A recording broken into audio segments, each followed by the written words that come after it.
Bonsoir à toutes et tous. Après les élections dans la Marne, les élections départementales dans les Ardennes. Conformément aux règles d'équité imposées par le CSA, nous avons invité des candidats représentatifs des forces politiques en lice dans différents cantons. Nous ne débattrons donc pas d'un seul canton, mais de dossiers qui concernent l'ensemble du département. Nos invités, Noël Bourgeois, bonsoir. Bonsoir. Donc, vous êtes président LR sortant, candidat dans le canton d'Attigny avec comme binôme Dominique Arnoux, divers droite. Les autres candidatures dans le canton d'Attigny sont Maria Das-Dorès Guerrero, RN, et Hervé Lahotte, RN, Geoffrey Demeyer, PCF, et Galina Macquart, PCF. Jérémy Dupuis, bonsoir. Bonsoir. Donc, vous êtes conseiller départemental sortant, candidat divers gauche dans le canton de Villesmeuse, avec votre binôme Cathy Ninin, divers gauche. Autre candidature dans ce canton, Dominique Nicolas Viau, divers droite, et Joël Rousseau, divers droite, Nathalie Charlier, RN, et Jean-Marc Horry, RN. Olivier Faustier, bonsoir. Bonsoir. Vous êtes candidat pour le Rassemblement national dans le canton de Nouvion-sur-Meuse avec pour binôme Chantal Biard, RN. Autre candidature sur ce canton, Jean-Luc Claude, divers centre, et Catherine Genesso-Zanelli, divers centre, Brigitte Loison, divers gauche, et Christophe Marot, divers gauche. Patrick Tassin, bonsoir. Bonsoir. Vous êtes candidat PCF dans le canton de Charleville-Mézières 4 avec pour binôme Véronique Velter de la France Insoumise. Vous représentez les Ardennes en action. Autre candidature sur Charleville 4, Paulina Bédélem, divers centre, Darkaoui Alaoui, divers centre, Luc Despas, RN, et Marie-France Gauthier, RN, Eddy Sarny, sans étiquette, et Marie-Josée Moser, divers centres. Alors, les Ardennes sont un département rural, frontalier de la Belgique, avec de gros atouts touristiques, mais un taux de chômage élevé. Avant de débattre sur vos propositions, quelques explications sur le scrutin départemental. Depuis 2015, le Conseil général est devenu le Conseil départemental. Dans les Ardennes, on compte aujourd'hui 19 cantons. Désormais, on n'élit plus un seul conseiller général, mais un binôme de conseillers départementaux, une femme, un homme, parité oblige, et un binôme mixte de remplaçants. On compte aujourd'hui 38 élus au Conseil départemental des Ardennes. Pour être élu au premier tour, deux conditions: obtenir plus de 50% des voix exprimées et au minimum 25% des voix de tous les inscrits. Pour passer au second tour, il faut cette fois rassembler au moins 12,5% des voix, là encore des électeurs inscrits sur les listes électorales. Si aucun des candidats ne franchit cette barre, seuls les deux premiers sont qualifiés pour le second tour, lequel second tour voit logiquement la victoire du candidat qui arrive en tête. Alors, c'est vrai que maintenant, les élections départementales s'organisent avec des binômes. Nous aurions dû avoir des femmes sur ce plateau, notamment Maryse Despas, qui représente le Rassemblement national, mais elle est souffrante. Donc, vous l'avez, Olivier Faustier, remplacée. Donc, voilà, mais c'est bien des binômes hommes-femmes qui concourent dans ces élections. Premier point, le plan collège. Le département des Ardennes s'occupe de 35 collèges. De nouveaux établissements vont être construits. Alors, la fermeture ou la fusion de collèges donne lieu fréquemment à des manifestations. Qu'en pensez-vous les uns et les autres? Tout d'abord, le département des Ardennes perd des habitants. Est-ce qu'il faut réduire le nombre de collèges? Noël Bourgeois. Alors, le sujet des collèges est un sujet extrêmement important. Comme vous l'avez dit, le département des Ardennes perd des habitants, perd des collégiens. Puisque depuis 1986, nous avons perdu pratiquement la moitié de nos collégiens. Et depuis 2006, date à laquelle mon prédécesseur avait déjà tenté de lancer une restructuration de la carte scolaire au niveau des collèges. Benoît Huré, LR, lui aussi. Tout à fait. On a perdu pratiquement 1900 collégiens. Avec pratiquement autant d'établissements. 35 collèges sur 37 sites. Donc on voit bien qu'il y a effectivement un problème. Notamment que ces établissements sont aussi vieillissants.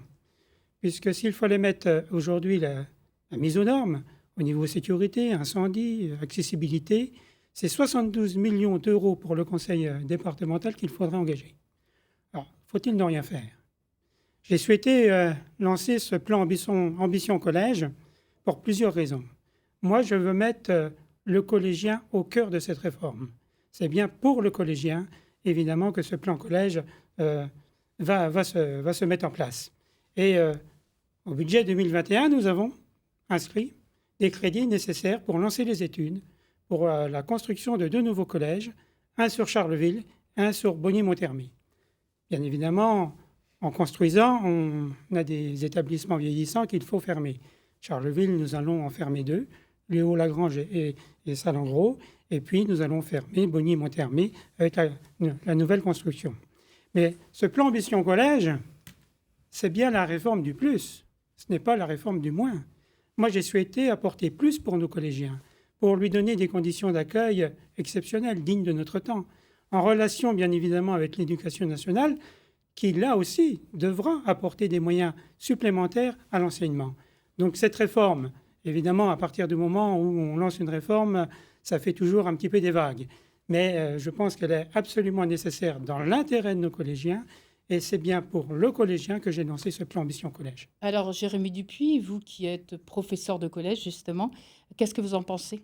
Moi, pour le collège, en tout cas pour ce plan collège, alors nous, on avait souhaité qu'il s'appelle effectivement Ambition Collège, parce que plan collège, ça donne une impression plutôt de fermeture que d'ouverture.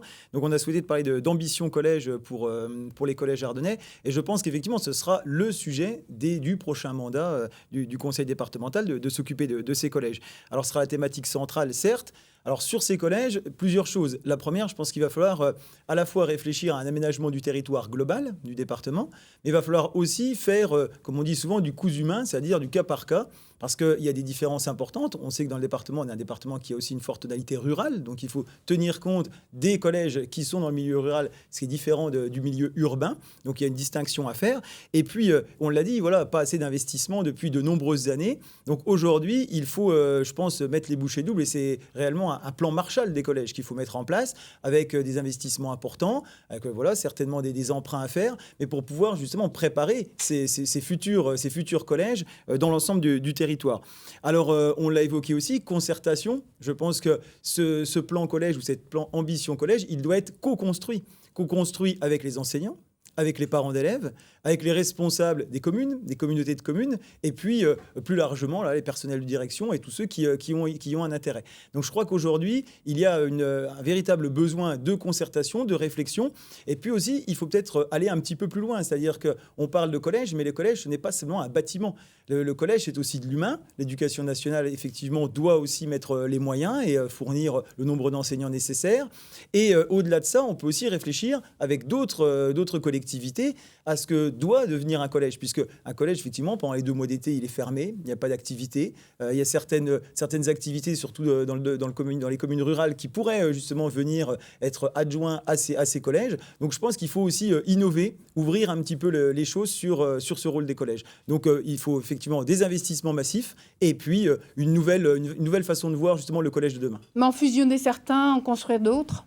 Ah, ça, c'est le résultat de la concertation, des bassins de vie, de la manière dont les élèves sont là. Et puis surtout, il y a aussi une question qui est importante. C'est vrai qu'on ne l'a pas évoqué ici, c'est la question des transports scolaires. Aujourd'hui, compétence de la région, mais qui doit aussi être, j'allais dire, à l'écoute de notre territoire et de la manière dont on veut que notre territoire soit organisé, soit maillé. Oui, pour permettre aux enfants d'aller à l'école et de se déplacer éventuellement, effectivement. Sans faire des heures Olivier de transport. Faustier. Alors, ce plan collège, qu'en pensez-vous ? Alors nous, avant de parler de tout ce qui est maintien, fusion ou suppression, la priorité, c'est les élèves. C'est-à-dire qu'un enfant qui soit JV, Vouziers ou Signy-le-Petit, on doit miser sur la qualité d'enseignement. Chaque élève doit être traité de la même manière partout sur le département. Donc, la priorité, c'est les enfants. Qu'est-ce qu'on met en face ? Qu'est-ce qu'on veut leur éduquer ? Suite à ça, on fera un plan de concertation avec l'ensemble des acteurs. Il est clair qu'il faut prendre en compte la baisse de population, qui est importante. Maintenant, qu'est-ce qu'on fait en face pour faire venir des gens ? Depuis 40 ans, on tourne en rond, j'allais dire. Les Ardennes baissent en population. Maintenant, il faudrait être un peu plus moteur sur cet axe-là.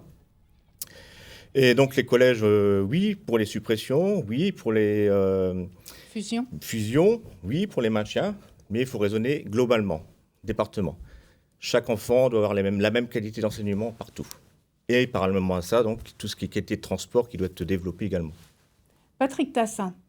Quel est votre avis? Est-ce que vous aussi, vous défendez justement ce plan avec des suppressions finalement ou des fusions des établissements qui seront beaucoup plus importants en taille? D'abord, il y a quand même un indicateur qu'on ne peut pas comme ça enregistrer. Ça vient d'être dit. On a perdu 10% de notre population d'une manière générale en 40 ans dans ce département. Ce qui n'est quand même pas un indicateur très positif parce que tous les départements ne sont pas dans cette situation-là. Donc, Non, on mais a une certains. situation... La Haute-Marne, c'est le cas aussi. Non, mais je ne parle pas de la région. Je vous parle globalement en France. On n'est pas partout dans cette situation. Il y a même des départements où c'est plutôt le contraire. Donc, c'est un élément qu'on ne peut pas négliger. Effectivement, il y a une baisse du nombre de collégiens qu'on ne peut pas négliger. En gros, il y a 300 et quelques en moyenne collégiens par collège aujourd'hui dans les Ardennes, si je ne me trompe. Oui, il peut y avoir des fusions, puisqu'il y en a eu et qui ne se sont pas si mal passées que ça. Carignan-Margus, Attigny-Montois, je crois. Machaut, pardon. C'est terminé, c'est celui qui citait. Oui, non, mais ça s'est fait. On ne peut pas dire que ça s'est petits effectifs. Que ça se soit fait dans de très grandes douleurs. Ça a posé des problèmes, parce qu'on avait promis effectivement des transports gratuits. Ils l'étaient, ils ne le sont plus. On voit bien qu'il y a un problème entre la région et le département. En tout cas, moi, je trouve qu'il y a un problème. Le problème, ce n'est pas la région et le département, c'est la loi NOTRe qui a fait que les transports scolaires ont été transférés à la région. Avant, c'était, juste pour expliquer aux téléspectateurs, avant, c'était le département qui était responsable des transports des Mais c'est enfants. la région qui en a la responsabilité aujourd'hui, sauf que la région prend des décisions qui ne sont pas conformes aux engagements qui avaient été pris antérieurement par le département. Après, il peut y avoir des fusions, c'est pas en soi un drame absolu, sous réserve de bien regarder ce qu'on fait et comment on le fait. Ça a été dit par M. Dupuis tout à l'heure. Moi, je suis désolé, mais j'ai un exemple dans mon canton. Donc, on ne parle pas de mon canton, mais quand même. Vous parliez de la reconstruction d'un collège à Charleville-Mézières. C'est donc dans mon canton la place des 2 collèges qui vont être rasés. Moi, je discute beaucoup en ce moment, vous vous doutez bien, avec les gens. Les équipes éducatives ne sont pas au courant. Elles ont découvert une décision du conseil départemental. Il y a eu 26 réunions. Non. Plus de 1400 habitations. Je ne sais pas avec qui. En tout cas, les conseils... Avec les parents d'élèves, avec les enseignants. Les membres des conseils d'administration des collèges. Mais ça, on peut toujours dire tout ce qu'on veut. Il y a une réalité. Vous disiez tout à l'heure qu'il y avait eu des manifestations. Il n'y en a pas eu parce qu'ils ne sont pas au courant.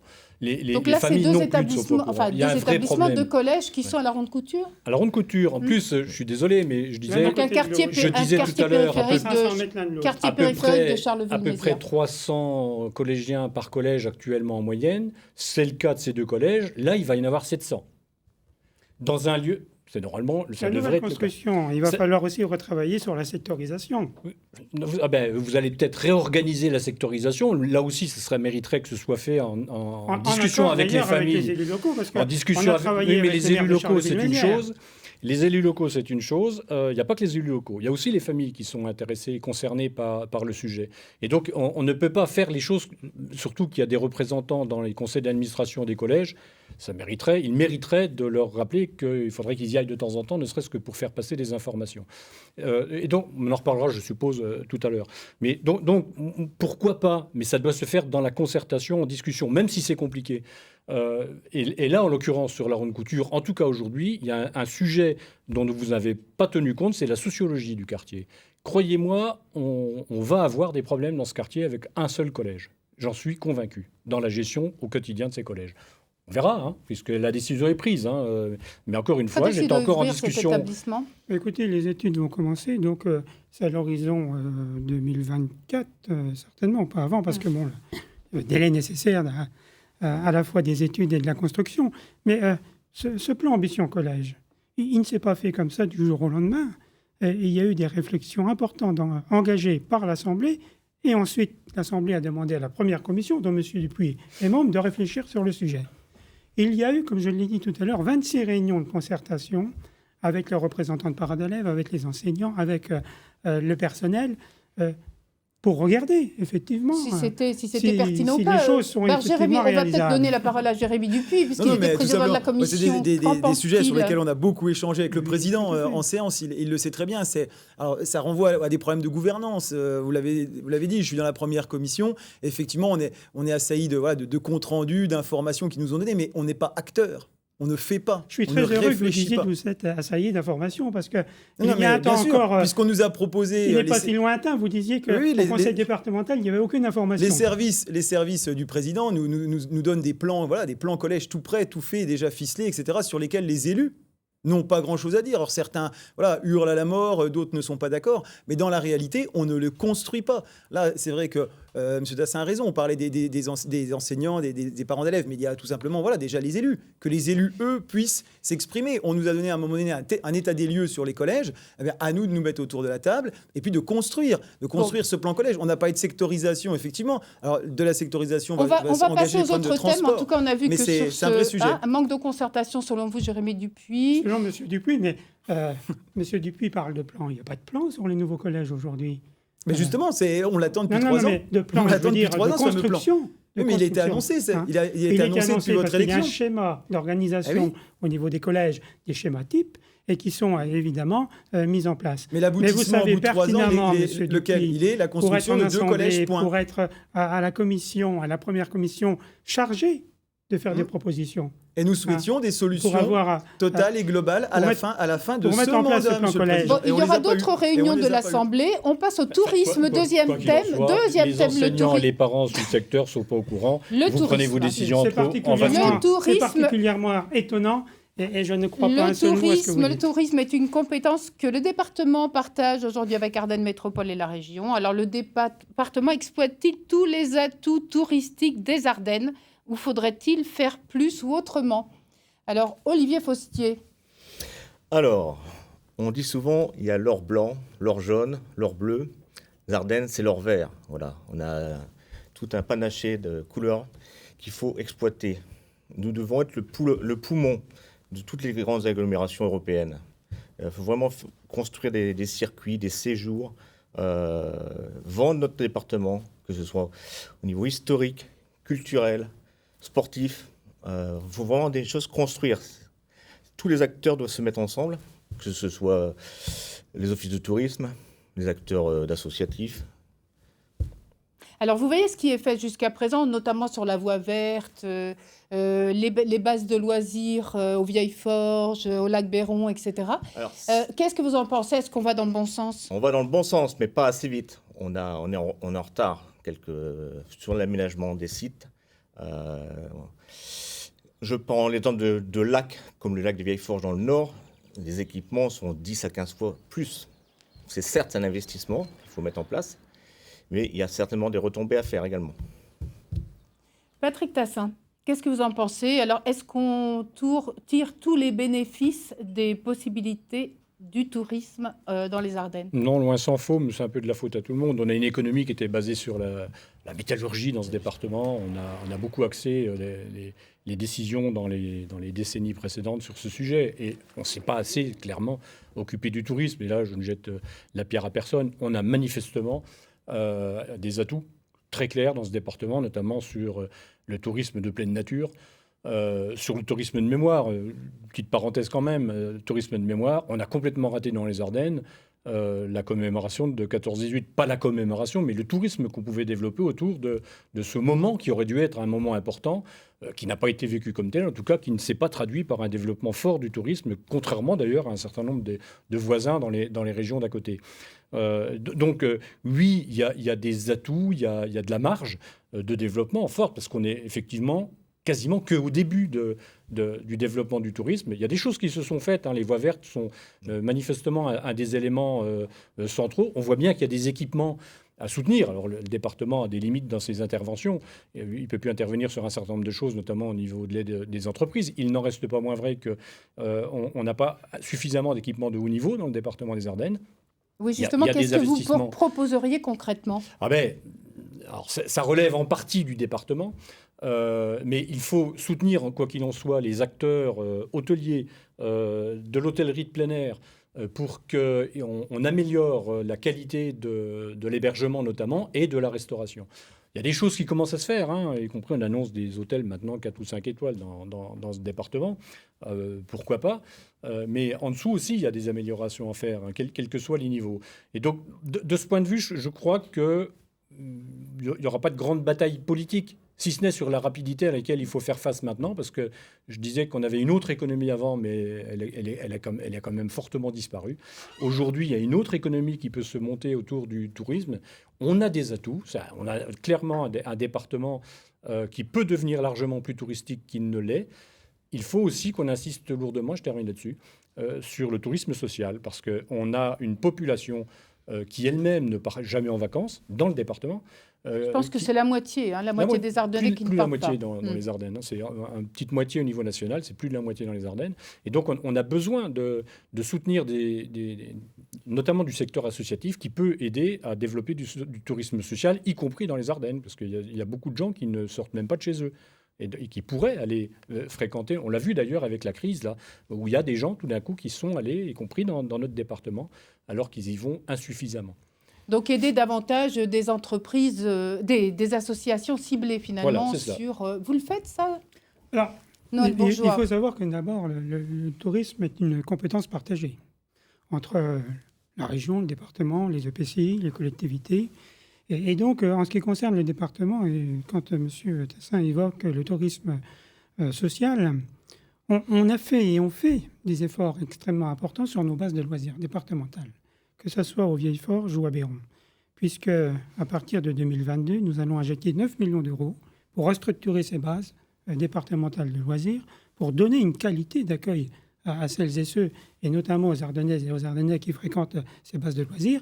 Donc le département s'est positionné vraiment dans une position de vouloir agir pleinement pour le développement touristique. La preuve, et tout le monde est d'accord sur le sujet, la voie verte, la Transardenne, qui est maintenant l'Eurovélo. Donc 19. la voie verte, une grande voie qui longe la Meuse et sur laquelle on peut faire demain, du vélo, on peut se promener. Et Enfin, demain, non, mais pour ceux qui ne connaissent pas. Et demain, la voie verte Sud-Ardennes, donc le même type, où on fait du vélo, la promenade à pied, enfin, etc. 110 km le long du canal des Ardennes, 11 millions d'euros d'investissement, partagés d'ailleurs avec les EPCI. Donc le département fait un certain nombre de choses en matière de tourisme, parce que je pense que tout le monde a compris aujourd'hui que derrière le tourisme, c'est de l'économie. La Transardenne, c'est 7 à 8 millions d'euros de retombées sur le territoire. Demain, la voie verte Sud-Ardennes aura aussi des retombées importantes sur les territoires traversés. Donc il y a là vraiment une volonté pour le conseil départemental de développer le tourisme. On est aussi en soutien à l'ADT. Il ne faut pas oublier que l'Agence départementale du tourisme, c'est le département avec plus d'1 million d'euros d'aide financière pour développer tout un tas d'activités en direction du tourisme, qu'on a signé avec la région le premier contrat destination Ardennes. Je veux dire, là aussi, il y a des efforts qui sont consentis. Et puis, pour aller dans le sens d'un développement touristique et compte tenu, évidemment, de la crise sanitaire que nous connaissons aujourd'hui, nous avons mis en place dernièrement cette action « Il va des vous en Ardennes » qui permet à celles et ceux qui souhaitent passer un séjour dans ce département d'être remboursés à hauteur de 100 euros. C'est là aussi un soutien. En fait, mais pour toutes les personnes du département ou de l'extérieur? Pour les Ardennaises, les Ardennais et toutes les personnes extérieures au département. Quiconque vient passer un séjour dans le département des Ardennes, à condition d'y avoir fait une nuitée et avoir été sur soit un restaurant, soit un parc d'activités, ce qu'ils vont réouvrir, pourront bénéficier. Et c'est vous qui payez?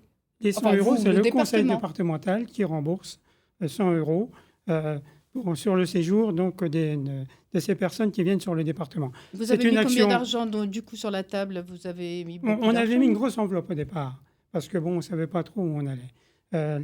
L'année dernière, 4000 personnes ont pu bénéficier de ce remboursement. Et cette année, l'action vient d'être reconduite. Et c'est un moyen de booster l'économie touristique, de donner le coup de pouce qui va bien à l'ensemble des acteurs touristiques. Et c'est comme ça, effectivement, que l'on peut développer Olivier Faustier, est-ce que c'est une bonne idée? C'est une bonne idée, mais est-ce assez? Voilà la question. Maintenant, on ne fait jamais assez. On ne fait jamais assez, tout à fait. C'est un premier pas, c'est sûr, mais ça coûte quand même... en 2020, ça coûtait quand même 500 000 euros au département, soit à peu près 1,80 € par Ardennais. Ce qui est important, c'est les retombées en direction des acteurs du tourisme qui ont quand même été durement éprouvés par la crise sanitaire. Est-ce qu'on a une communication, je veux dire, dans d'autres départements en France? Tout à fait, il y a une communication. D'ailleurs, sur France 3 actuellement, c'est d'ailleurs passé à midi, évadez-vous en Ardennes, il y a un spot publicitaire, comme ça avait été fait d'ailleurs sur la précédente. Maintenant, moi, je vois des friches industrielles qui datent depuis 20, 30, 40 ans, dans un état lamentable. La propreté des espaces verts le long des routes, tout ça, il faut soigner cette image-là aussi. Donc le tourisme, c'est un package. Et comme je vous l'ai dit, c'est une compétence partagée, chacun a ses responsabilités. Ça ne dépend pas de vous. Si. Tout ne dépend pas que de nous. c'est une question. Chacun doit être Vous acteur. attendez la réponse. Tout ne dépend pas que de nous. L'entretien de la voie verte, on pourrait imaginer effectivement qu'un certain nombre de collectivités, des EPCI, comme ça va être le cas d'ailleurs, puisque dans le club voie verte, nous avons décidé que l'entretien courant de ces voies-là se ferait à 60% par les EPCI et à 40% par le département. Par contre, l'entretien lourd, les grosses séparations, seraient prises à 100% par le conseil départemental. Bon, Jérémy Dupuis, qu'est-ce que vous avez fait comme proposition dans le domaine du tourisme ? Alors, dans le domaine du tourisme, c'est avant tout, on l'a dit, je pense que de toute façon, on partage globalement tous le même constat sur le fait que c'est vrai qu'aujourd'hui, on veut développer le tourisme. On a, la crise sanitaire a fait qu'aujourd'hui, il y a une aspiration à la nature, donc à l'environnement. Et aujourd'hui, on l'a dit, dans les Ardennes, on a la chance d'avoir et un tourisme vert, un tourisme mémorial, on l'a dit, mémorial, et un tourisme patrimonial. Et c'est vrai qu'aujourd'hui, c'est sur ces trois leviers qu'il faut agir. Alors nous, aujourd'hui, ce qu'on dit simplement, c'est que la difficulté, c'est ça, c'est d'avoir cette vision totale et de jouer sur tous les leviers en même temps. Parce qu'on l'a dit, c'est une compétence partagée, tout le monde fait du tourisme. On fait du tourisme dans sa commune, on fait du tourisme à l'échelle du département, de la région, les agglomérations, les communautés de communes font le tourisme. Et donc aujourd'hui, la grande difficulté, elle est là, c'est de réussir à mettre tout le monde autour de la table et de réussir à avoir des schémas qui soient identiques pour tout le monde et de savoir où on veut aller. Et c'est aussi, on l'a dit, c'est de pouvoir faire venir des personnes de l'extérieur dans les Ardennes, mais aussi proposer aux Ardennais justement du tourisme qui soit adapté à notre population. Et c'est vrai qu'aujourd'hui, c'est relativement compliqué parce que il faut aller sur tous les sujets en même temps. C'est vrai qu'aujourd'hui, il y a un effort qui sera fait sur les bases de Béron des Vieilles Forges. On l'a effectivement voté au conseil départemental, avec surtout une meilleure lisibilité parce que Noël Bourgeois le disait, mais c'est vrai qu'aujourd'hui, je pense que le cœur, c'est quand même la communication. Et je pense qu'on a eu ces dernières années un déficit de communication. On voit qu'en ce moment, il y a une réelle volonté de combler ce déficit de communication dans tous les domaines d'ailleurs. Mais on voit bien que c'est quelque chose qui sera forcément important, puisqu'on l'a dit, les campagnes Qu'est-ce qui n'a pas été fait que vous aimeriez mettre en place ? Moi, je pense que ce qui n'est pas assez fait, c'est ça. Moi, j'ai toujours un petit peu les mêmes marottes, on me dit souvent. Mais c'est cette fameuse concertation, c'est cette proposition qui vient et des élus locaux et des habitants. Vous savez, dans mon canton, par exemple, on me dit qu'on n'a pas assez de chemins de randonnée pour les personnes. Alors effectivement, il faut des grands projets, mais il faut aussi des projets pour nos concitoyens, c'est-à-dire les chemins de randonnée, la signalétique, etc. Et proposer beaucoup plus de choses sur la voie verte. Effectivement, on s'est reposé en partie sur la voie verte plusieurs années et on n'a pas effectivement peut-être fait les efforts nécessaires pour pouvoir accompagner le développement de tout ce qui se trouve autour de la voie verte. C'est-à-dire que ce soit des activités sportives, ludiques, des gîtes, etc., restauration, peu importe. Mais c'est vrai qu'on n'a pas accompagné, on a cru que la voie verte allait se suffire à elle-même. Et c'est aussi cette capacité d'anticipation qu'il nous faut sur le tourisme. C'est-à-dire anticiper, communiquer. Je pense que c'est vraiment ce qui est important. Par exemple, on parle souvent aujourd'hui, si on prend le département des Ardennes, on a des fortifications magnifiques. Donc pourquoi pas candidater à l'UNESCO pour faire inscrire nos fortifications. Peu importe le lieu où vous allez dans les Ardennes, vous avez des fortifications. Mais là, derrière, effectivement, il faut tous se mettre autour de la table et que ce soit la région, le département, les communes, les collectivités travaillent ensemble. Patrick Tassin ? Oui, je crois qu'il faut ajouter, alors c'est une compétence partagée et il faut sortir de ce qui a trop existé dans l'ancienne région, encore dans la région actuelle, c'est que justement chacun fait son truc dans son coin. La région, les départements, les autres collectivités, puisque tout le monde peut y intervenir. Il y a un schéma régional du tourisme maintenant, qui normalement donne un certain nombre de grandes orientations. Après, il faut pouvoir travailler ensemble, mieux que ce qu'on a fait. A priori, c'est faisable. Je dis ça, c'est parce que même tout ça, ça ne suffit pas. On a besoin de l'organiser, le tourisme lui-même. C'est pas que un problème de communication. Je parlais tout à l'heure du tourisme mémoriel. Mais vous pouvez avoir une période de commémoration forte, comme il y a eu autour de 14-18, si vous n'organisez pas ce qu'on appelle le package de tourisme, c'est-à-dire autre chose que de la visite de cimetière. Les gens, ils viennent et ils repartent. Et alors que l'organisation du tourisme, c'est faire en sorte que les gens restent au moins une nuit, prennent 1 ou 2 repas, voire 2 nuits. Le tourisme, le problème, c'est de garder les gens dans des territoires comme les nôtres. On n'est pas au bord de la mer, quoi. Donc c'est un peu plus compliqué. Et donc ça s'organise. Et là, on a un problème d'organisation. Alors, on va passer... Sur le tourisme de mémoire, de mots, on a quand même le musée Gare-Épée, qui est quand même un musée exceptionnel, qui, à lui tout seul, retrace les 3 conflits, qui a une fréquentation extrêmement importante, où le département a fait des efforts extrêmement importants pour développer et faire connaître ce musée Gare-Épée, qui est maintenant connu et reconnu par beaucoup. C'est un équipement, ça remplace... On passe à C'est au troisième thème. Ça remplace pas Qui l'organisation contribue du au Troisième thème et à la venue qui va de touristes. davantage convenir à Olivier Faustier. Donc, l'entretien des routes. Le département est en charge de 3300 km de routes, je crois. Doit-on entretenir tout le réseau de la même façon ou faire des choix? Alors, il est clair Olivier qu'il- Faustier. Alors, il est clair que des choix doivent être faits, mais ça ne doit pas être contre la sécurité des personnes, des habitants des Ardennes. Le gros problème actuellement qu'on entend parler, c'est le déneigement. Moi, je prends l'axe Saint-Laurent-Neufmanil, 5 km, 3 types de déneigés par DDE, déneigés par une entreprise et non déneigés. Alors que c'est un axe fréquenté entre Neufmanil et Saint-Laurent, le petit code du sabot. Voilà. Donc toutes les personnes sont obligées de faire le tour par Nouzonville, j'allais dire, qui fait que ça rallonge le trajet de 15 km. Voilà. Nous, on est plutôt pour prioriser les bassins d'emploi, les bassins de population, les bassins d'activité. Maintenant, est-ce que c'est le bon choix vers une entreprise privée?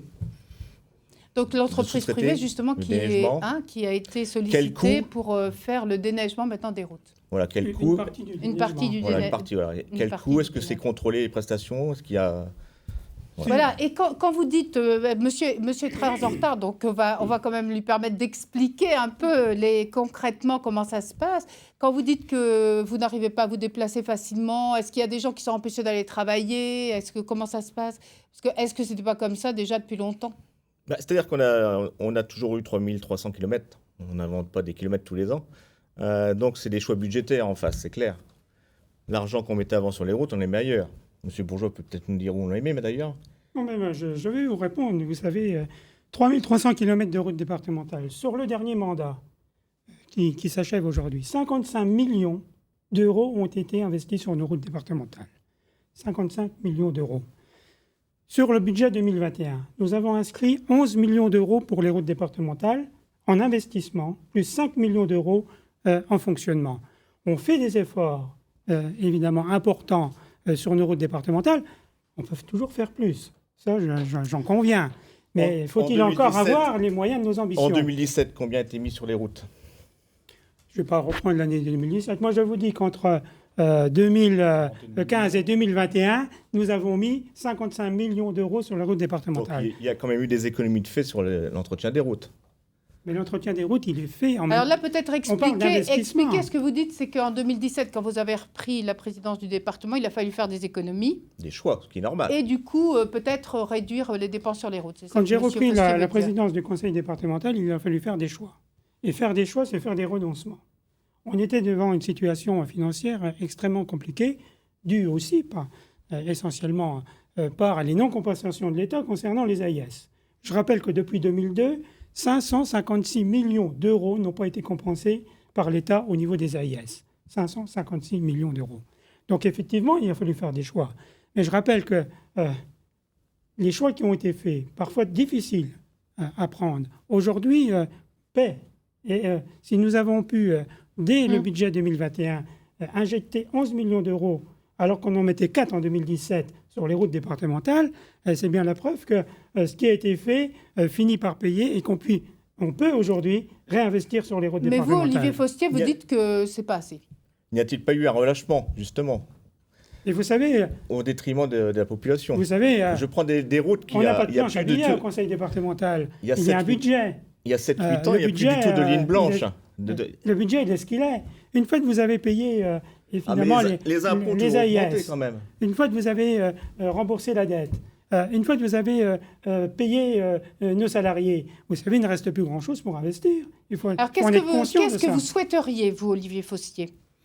Nous, ce qu'on sait, c'est une remise à plat complètement de l'entretien des routes avec les collectivités, prendre en compte les bassins d'emploi et le total, faire un package, que tout le monde exprime ses besoins, ses souhaits. Il est clair qu'il faut faire des économies partout, sur chaque axe. Maintenant, la sécurité des populations est primordiale avant tout. Chacun doit pouvoir se rendre à son travail à tout moment. Faut-il rétablir les 90 km/h? Oui. Nous, c'est ce que nous ferons dès notre arrivée. Pour la sécurité. Oui, j'ai ça. Mais pas sur l'ensemble. Expliquez-vous. Pas sur l'ensemble des axes. Il est clair que quand je prends une route, par exemple, entre Attigny et Suippes, rouler à 80 km/h, je ne dis pas qu'on s'endort, mais presque. Donc, il y a certains axes qu'il faut repasser à 90. Je dirais même plus, il y a certaines villes aussi qu'il faut, par contre, redescendre à 30. Après, c'est les communes qui décident. Voilà. Mais oui, nous souhaitons revenir à 90 sur certains axes. Et ça, c'est compatible avec plus de sécurité? Depuis 5 ans, on est passé, la vitesse a été réduite, le nombre de morts n'a pas baissé. Au contraire, il y a une augmentation au niveau de la France. Donc, et dans les Ardennes? Je crois qu'il ne faut pas tomber dans la démagogie. Repasser de 80 à 90, c'est pas comme ça le président le matin en se rasant qui va le décider. Combien ça a coûté au département? Il y a effectivement des contraintes à respecter. Et si nous repassons un certain nombre de tronçons à 90 km/h, les critères qui nous sont imposés doivent être respectés parce que la commission départementale de sécurité routière émettra un avis. Et si nous ne respectons pas ces critères, l'avis sera défavorable et mettra en responsabilité le président du conseil départemental. Quand on est passé de 90 à 80, les départements n'ont pas été consultés. Oui. Si, sauf pour effectivement préfinancer les panneaux. Après, l'État est venu nous rembourser. Mais je ne vais pas, moi, engager la responsabilité du conseil départemental et du président que je suis, tout simplement en remettant purement et simplement des routes à 90. Vous êtes prêt à le faire, Olivier Faustier? Pas sur l'ensemble du réseau. Sur les voies qui... Vous savez, on avait fait une étude, 200 km étaient concernés à peine. Oui. Et pour ces 200 km, ça nous coûtait à environ 500 000 euros. Voilà le retour aux 80. 90. Aux 90, pardon. Quatrième thème, l'insertion. Donc, c'est le plus gros budget du département, l'aide aux personnes fragiles, personnes sans emploi, handicapées, enfants et personnes âgées. Les Ardennes ont été sélectionnées par le gouvernement pour expérimenter le service public d'insertion et de l'emploi. Êtes-vous satisfait de ce qui est mis en place, Patrick Tassin? Globalement, mais ça rejoint le dossier dont on n'a pas parlé, nous, sur les routes. Oui, j'ai été obligé de passer à l'autre thème parce que c'est pour des questions on de temps. a un problème budgétaire quand même dans ce département. Le département est un peu étouffé de ce point de vue, à cause de lui et pas que à cause de lui. Parce qu'on lui a imposé, par des discussions dont on ignore les réalités, mais un certain nombre de dépenses qui normalement ne revenaient pas de lui.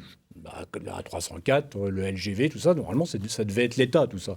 Le département, comme d'autres collectivités, ont pris à leur charge. Le résultat des courses, c'est qu'on s'est aperçu il y a quelques années que le département était plutôt très endetté et qu'il a fallu commencer du désendettement.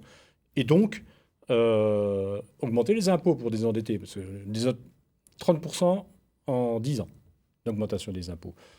Absolument pas. Si. Non, absolument pas. Vos chiffres sont faux. Non, pas du tout. Ça peut être vérifié puisque pendant 5 ans, nous n'avons pas augmenté la fiscalité. Elle a été augmentée de 9,8% une année et moi, j'ai augmenté 3 fois 1%. Je vous rappelle, mais vous le savez au moins aussi bien que moi, c'est qu'il y a 2 augmentations. Il y a celle de la loi de finances qui augmente les valeurs locatives, qui s'ajoute... Oui, mais je suis désolé, mais c'est le département qui encaisse. Hein. C'est pas il n'y a pas que le département, il y a aussi les communes et la région. Non, mais chaque collectivité. Oui, mais il n'y a pas que le département. Donc, il faut bien, quand vous votez, vous, une augmentation des taux, vous le faites en connaissant les évolutions des bases. Donc, vous savez très bien que c'est une augmentation qui s'ajoute. L'évolution des bases, nominative et physique, hein, parce qu'il y a 2 augmentations des bases. Il y a les deux, hein. Justement, oui. Non, mais...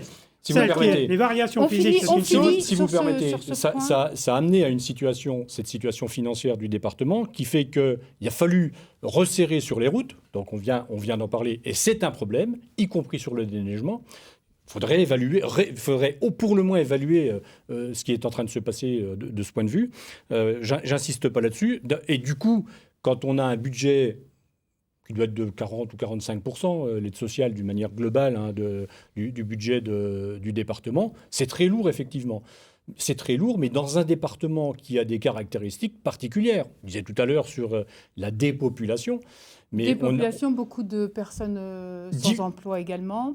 On est quasiment à un Ardennais sur 5 qui est en dessous du taux de pauvreté. C'est-à-dire qu'il y a en moyenne moins de 800 € pour vivre. Et donc, évidemment, ça a une incidence forte sur le RSA, y compris les personnes âgées qui ont des difficultés. Et donc, on est dans une espèce d'effet ciseau dans ce département. Il va falloir laisser parler les autres candidats qui sont en retard. Donc, on ne peut pas être très satisfait. Non. Jérémy Dupuis. Oui. C'est un sujet qui est difficile, celui-ci, parce que c'est un sujet qui est à la fois humain, qui est à la fois social et qui est à la fois économique. Et paradoxalement, c'est vrai qu'on a tendance à souvent tous taper sur l'État en disant voilà, qu'on n'a pas les retours financiers nécessaires. Mais paradoxalement, c'est notre cœur de métier, dit-on souvent quand on est élu au conseil départemental. Et donc, ce qui veut dire que voilà, on ne peut pas être toujours dans ce discours sur les deux extrêmes. C'est-à-dire voilà, l'État ne paie pas, c'est une réalité, mais c'est aussi notre cœur de métier, c'est aussi une réalité. Donc aujourd'hui, il faut sortir de tout cela. Alors moi, je voudrais quand même dire au départ, avant tout, c'est que ce soit voilà les AIS en général et le RSA en particulier, mais il faut quand même souligner, c'est le travail remarquable des agents du conseil départemental, parce qu'on a quand même des agents qui sont confrontés, c'est vrai, à des difficultés tous les jours. Moi, j'ai pu le mesurer en tant que président d'équipe pluridisciplinaire RSA, et on a quand même des agents qui fournissent quand même un travail de grande qualité chaque jour auprès des usagers, des usagers ardennais par le biais du département. Et ça, c'est quand même important parce que donc le RSA peut être rappeler qu'il est versé aux personnes qui n'ont aucun revenu. Tout à fait. Et donc aujourd'hui, ces problématiques, elles sont importantes pour nous. Alors, qu'est-ce qu'il faut faire ? De toute façon, je pense qu'il n'y a pas 36 solutions. C'est qu'aujourd'hui, il faut réussir, à trouver des expérimentations, des solutions que nous allons soit nous innover ou aller chercher auprès de l'État pour trouver comment on accompagne effectivement, par exemple, les demandeurs d'emploi, en tout cas ceux qui sont au RSA. Donc aujourd'hui, alors il y a on avait parlé, nous on a évoqué au conseil départemental la recentralisation du RSA. Aujourd'hui, il y a un programme SPI sur lequel effectivement on avait demandé au président du département à l'époque de candidater. Donc aujourd'hui, il faut aller chercher des dispositifs avec les dents, ça c'est une réalité, puisque mais elle ne viendra pas. Par exemple, nous y sommes. Olivier Fostier, quel diagnostic vous faites de la situation justement sociale dans les Ardennes ? Quels sont les problèmes ? Est-ce que les gens sans emploi sont suffisamment accompagnés ? Est-ce que les personnes fragiles sont suffisamment aidées ? Dans les Ardennes, on a 10 432 bénéficiaires du RSA. Pour nous, le RSA ne doit pas être une fin en soi. C'est-à-dire, qu'est-ce qu'on met derrière ? Comment on accompagne les gens ? Le RSA, ça a remplacé le RMI, qui a été mis en 1981. Le revenu minimum d'insertion. Donc depuis 40 ans. Depuis 40 ans, nous avons eu 19 ans de gauche, PS, 17 ans de républicains. Donc maintenant, qu'est-ce qu'on fait ? On reste dans la même politique, on continue, on tourne la page. Pour nous, le RSA, oui, tout à fait, mais on accompagne comment ? Qu'est-ce qu'on met en face ? Comment on donne une activité ou pas aux gens, quelles conditions, comment on contrôle les aides, les droits, voilà, des choses à mettre en place. Pour nous, la solidarité, oui, pour tout le monde, priorité aux Ardennais en premier. Il est clair que au niveau Ardennes, je pense qu'il y a des enfants également qui viennent d'autres départements ou d'ailleurs, qui sont financés par les revenus ardennais, malheureusement. Qu'est-ce que vous voulez dire par là ? Nous préférons que toutes les aides y aillent en priorité aux Ardennais. Voilà. Bon, en général, l'argent des Ardennes va aux Ardennais, je vous rassure. Même si je ne vote pas le budget, je peux vous dire qu'il n'y a pas de souci. Monsieur veut parler sans doute des mineurs non accompagnés. Des mineurs non accompagnés. Donc les mineurs non accompagnés, ce sont des enfants. Tout à fait. Qui sont aidés, les jeunes migrants qui sont aidés par le département c'est la loi parce qui qu'ils nous sont l'impose, seuls. Puisque 0,42% des enfants qui arrivent en France sont confiés au département des Ardennes. Qui coûte 40 000 € par an au département, par enfant. Oui, alors ces enfants-là, faut-il pas s'en préoccuper ? Faut-il les laisser à la rue ? C'est notre devoir, nous, conseil départemental, parce que c'est notre compétence. Olivier Fostier, qu'est-ce que vous proposez ? Après, nous, ce n'est pas une politique départementale. Il est clair que c'est une politique nationale. C'est la protection de l'enfance. C'est nos politiques, monsieur. La prise en charge des mineurs isolés, c'est une responsabilité pour le coup du département. Mais qui viennent d'autres régions ou d'autres pays. C'est imposé par la nation. Donc après, c'est une politique au niveau national. Qui doit être prise en Justement, compte. je crois qu'il ne faut pas se tromper de débat. Tout à On fait. n'est pas ici Tout à sur fait. des thématiques nationales. Nous avons, nous, une compétence protection de l'enfance. Nous l'assumons, quels que soient les enfants et quelle que soit leur origine. Mais- Faut-il les laisser à la rue, ces enfants qui Non, viennent pas du tout. d'autres pays qui ont déjà eu des difficultés incroyables au niveau de leur existence? Est-ce que Nous le faisons parce que nous sommes dans l'obligation de le faire. Et c'est bien normal. Bon, vous- Tout à fait normal qu'on le fasse, mais ça ne doit pas être au détriment des Ardennais. Donc, quand il faut faire des choix budgétaires, Les contrôles doivent être faits en priorité sur toutes les aides données aux personnes. Et Vous savez, moi, j'ai mis en 2018 le contrôle du juste droit. C'est-à-dire que le RSA, on y a droit, on n'y a pas droit. 1000 contrôles sont effectués tous les ans. Et je veux dire, le contrôle, il est fait. Il faut, vous savez, je crois qu'on Mais n'est pas au RSA par plaisir. Ah, tout à fait, Hein? tout à fait. Personne Donc, n'est à l'abri. Là, je ne Monsieur dirais jamais Faustin le nous dit contraire. que si le RN était au pouvoir dans le département des Ardennes, il arrêterait de soutenir les enfants.